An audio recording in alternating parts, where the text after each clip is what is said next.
In a faraway village called Dakanka, there lived a man named Nkosi. Nkosi was not like the other villagers. He had the biggest house anyone had ever seen.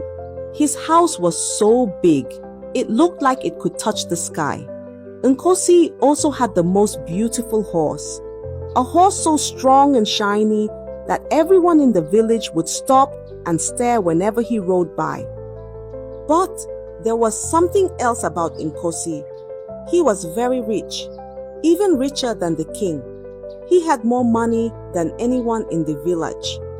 The villagers would whisper to each other, "Look, there goes Nkosi, the richest man in all of Dakanka."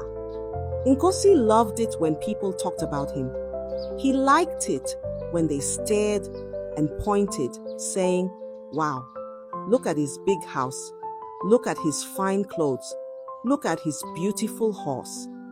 But Nkosi was not just rich, he was also very proud. He wanted everyone to bow to him when he walked by. He wanted people to treat him like he was a king. "Everyone must bow to me," Nkosi would say to himself. And so, Nkosi walked through the village with his head held high, enjoying the way people looked at him, talked about him, and even feared him. But there was something Nkosi didn't know.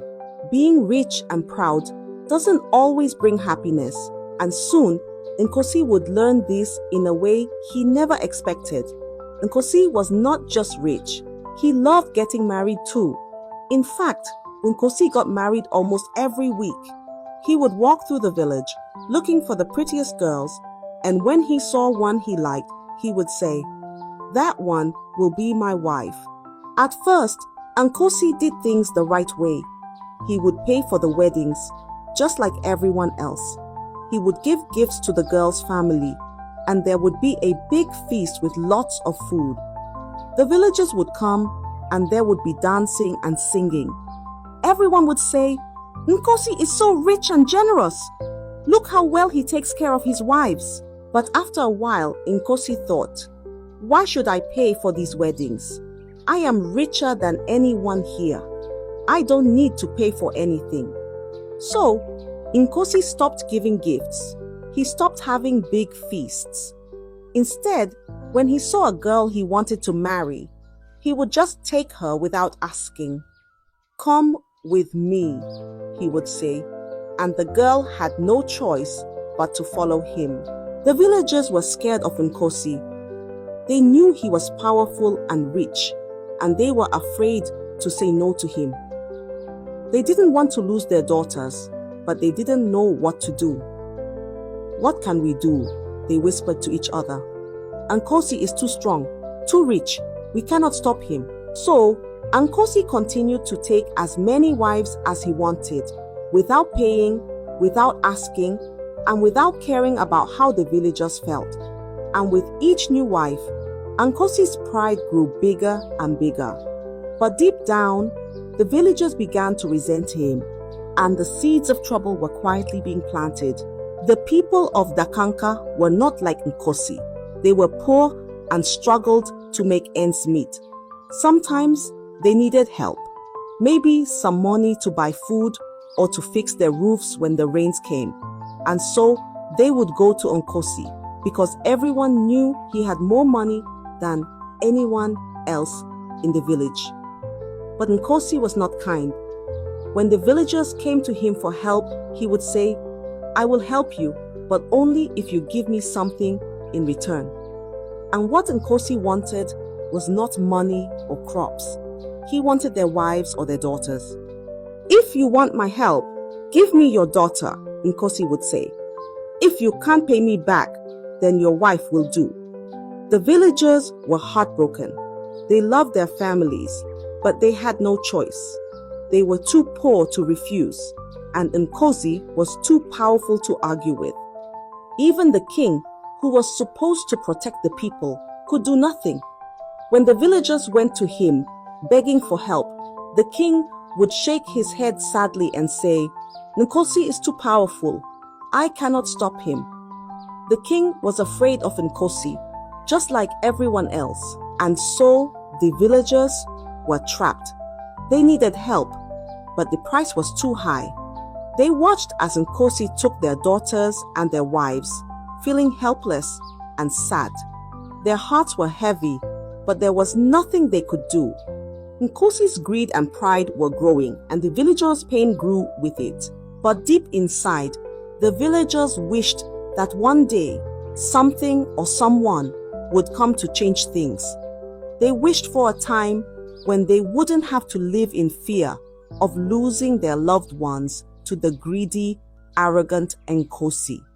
They didn't know how or when, but they hoped and prayed that change would come. One sunny day, Nkosi was riding his beautiful horse through the village, as he often did. As he passed by, he noticed a girl named Ama. Ama was very beautiful, with bright eyes and a kind heart. But there was something different about Ama. She didn't look at Nkosi the way other girls did. Instead of admiring him, Ama stared at Nkosi with disgust. She did not like him at all. Ama was the daughter of Chika, the king's right-hand man and the head of the village warriors. She was strong, brave, and not afraid to show how she felt. When Nkosi saw the way Ama looked at him, he felt angry, but also determined.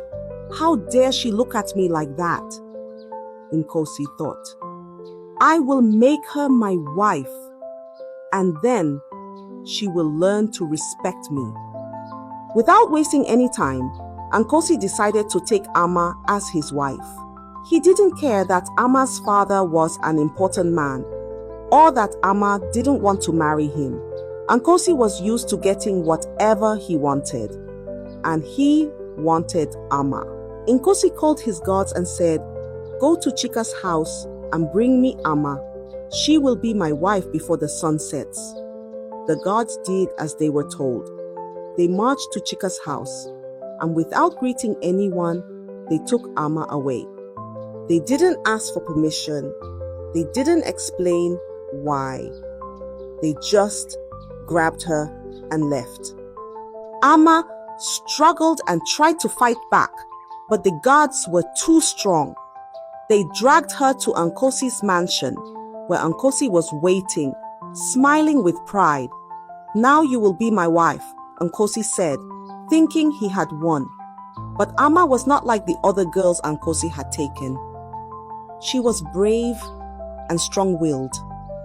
Even though she was scared, she didn't bow to Nkosi. Instead, she looked him in the eye and said, "You may take me to your house, but you will never have my heart." Nkosi laughed at Ama's words, thinking they meant nothing. But Ama's bravery was the start of something that would soon change everything in Dakanka. For the first time, someone had stood up to Nkosi, and the winds of change were beginning to blow. When Chika, Ama's father, heard what had happened, his heart filled with anger. His only daughter had been taken away by Nkosi, the arrogant rich man who thought he could do anything he wanted. Chika loved Ama dearly, and he couldn't stand the thought of her being forced to marry Nkosi. Chika went straight to the king. He was the king's right-hand man, and he believed the king would help him. "Your Majesty," Chika said, "Nkosi has taken my daughter Ama without my permission. This is not right. You must stop him." The king sighed deeply and shook his head. "Chika, my friend," the king said, "I understand your pain, but Nkosi is too powerful. He has more money than I do, and his men are many and strong. I cannot stop him. If I try, he might turn against me, and then what will become of our village?" Chika was furious. The king's words felt like a betrayal. How could the king, who was supposed to protect the people, be so afraid of Nkosi? But Chika knew he couldn't rely on the king. He would have to take matters into his own hands. Without wasting any time, Chika gathered some of the bravest warriors in the village. "We will go to Nkosi's house and bring Ama back," Chika told them. The warriors agreed, for they too were tired of Nkosi's arrogance and cruelty. That night, Chika and his warriors set out for Nkosi's mansion. They were determined to fight and free Ama. When they arrived, they found Nkosi's men guarding the gates. Chika and his warriors drew their weapons, ready for battle. The fight was fierce, but Nkosi's men were many and well armed. They were used to defending Nkosi's mansion, and they fought hard. Chika and his warriors were brave, but they were outnumbered. One by one, they were defeated. Chika himself fought with all his might, but in the end, he was overpowered. Nkosi's men captured him and the remaining warriors and threw them out of the mansion. "Go back to your village and tell them that Nkosi cannot be beaten," the guard said. Chika returned home, wounded and heartbroken. He had tried to save his daughter, but Nkosi's power was too great. The villagers heard what had happened and felt even more hopeless. If Chika, the king's right-hand man, couldn't stop Nkosi, then who could? But deep inside, Chika vowed that he would not give up. Ama was his daughter, and he would find a way to save her, no matter what. The struggle was not over yet. After the fight between Chika and Nkosi's men, the whole village of Dakanka was filled with fear. The villagers had always known that Nkosi was powerful, but now they saw just how strong and ruthless he could be. If Chika, the brave warrior and the king's right-hand man, could not defeat Nkosi, what hope did anyone else have? The villagers were terrified. They knew that Nkosi could take any woman he wanted, and there was nothing they could do to stop him. Mothers began to hide their daughters whenever Nkosi was near. Fathers would keep their wives inside, away from Nkosi's gaze. The village, once full of laughter and life, became quiet and tense. People were afraid to even walk outside. But despite their fear, the villagers were still poor. They needed money to buy food, to fix their homes, and to take care of their families. And the only person in the village with enough money to help was Nkosi. So, even though they knew it might cost them dearly, they continued to go to Nkosi for loans. When they borrowed money from Nkosi, they did so with heavy hearts.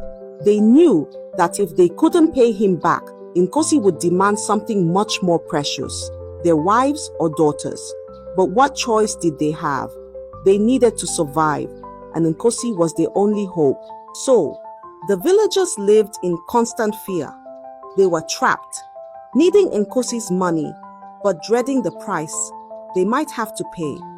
Every time they saw Nkosi riding through the village on his beautiful horse, their hearts would race with anxiety. Would he notice their daughter? Would he demand their wife next? Nkosi, meanwhile, continued to grow richer and more arrogant. He enjoyed the power he held over the villagers, never once thinking about the pain he was causing. To him, the villagers were just people to control, to take from, and to make himself feel even more important. But beneath the surface, the villagers' fear was slowly turning into something else: anger. They were tired of living in fear, tired of watching their loved ones taken away. And though they were still too scared to act, the seeds of rebellion were being planted deep in their hearts. One bright morning, Nkosi woke up feeling as proud as ever. He stretched in his big, luxurious bed and thought about what new riches he would enjoy that day. But when he stepped outside his grand mansion, he was met with a sight that made his heart skip a beat. Standing in front of his house was a man he never expected to see again: Chief Koko. Chief Koko was a tall, strong man with wise eyes. He stood calmly, looking at Nkosi with a knowing smile. Nkosi felt a sudden rush of fear. He knew Chief Koko well, too well. Before Nkosi became the rich, powerful man everyone feared, he had been a simple servant, and Chief Koko had been his master. Seeing his old master again brought back memories Nkosi had tried to forget. Memories of when he was poor and humble, of when he had to work hard for everything he had. But Nkosi wasn't that man anymore.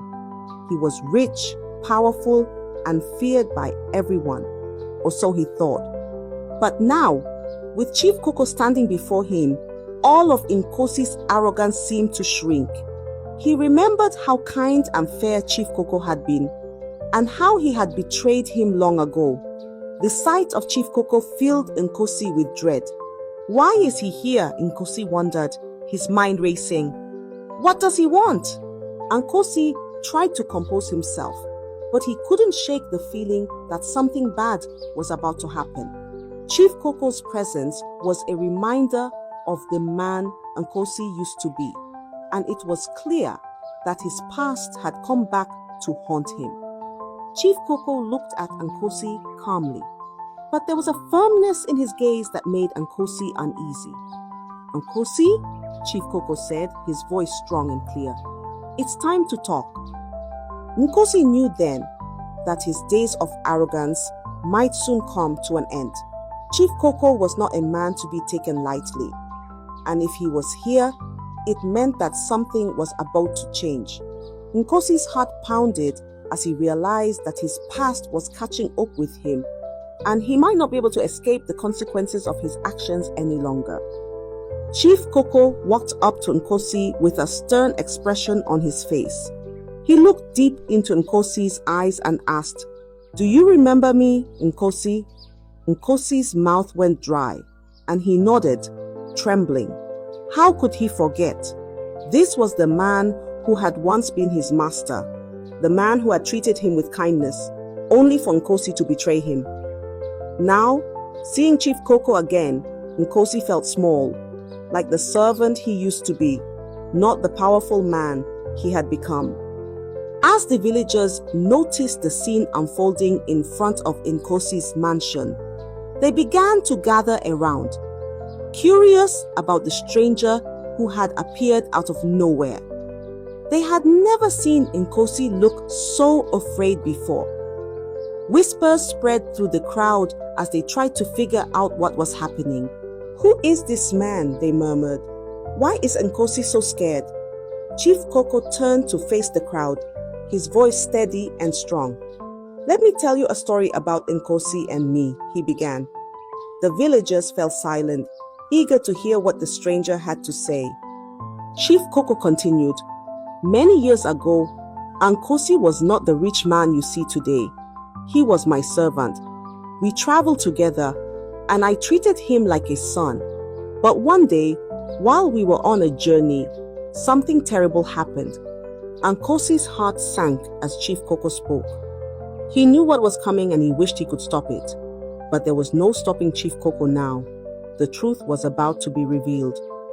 Nkosi stood there, surrounded by the villagers who had once feared him, with Chief Koko's words still echoing in his ears.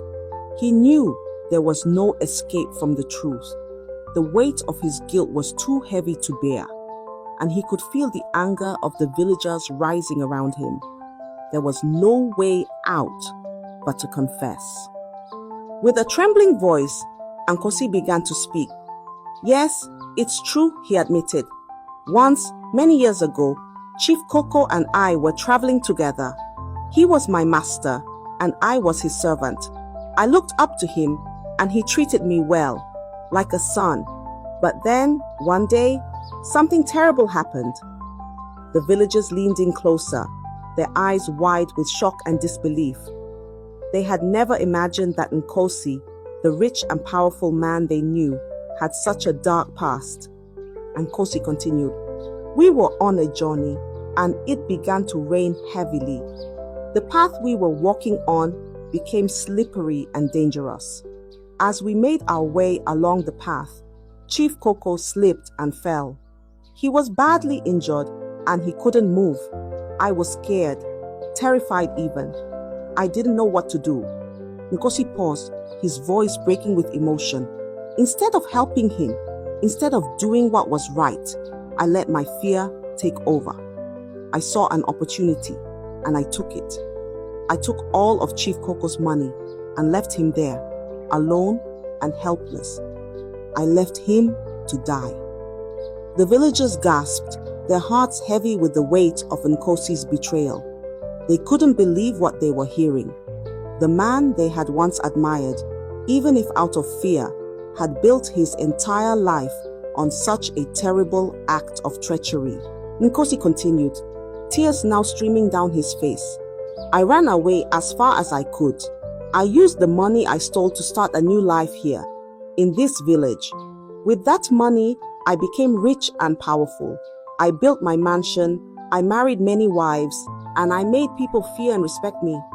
But all of it, all of my wealth, all of my power, was built on a lie. A lie that began with my betrayal of the man who trusted me the most. The villagers were silent, their minds reeling from the truth they had just heard. They had always known Nkosi as a proud and arrogant man, but they had never known the terrible secret that lay at the foundation of his success. Chief Koko stood silently, his eyes fixed on Nkosi. He had waited a long time for this moment, and now that the truth was out, there was no going back. The villagers turned to Chief Koko, waiting to see what he would do next. Nkosi fell to his knees, overcome with guilt and shame. I am sorry, he whispered, his voice choked with tears. I am so sorry for what I've done. But the villagers, who had once bowed to Nkosi in fear, now looked at him with a mixture of anger and pity. They knew that the time for Nkosi's reckoning had come, and they were ready to see justice done. The man who had once controlled their lives was now at their mercy, and the power he had once wielded was gone. Chief Koko nodded solemnly as Nkosi finished his confession.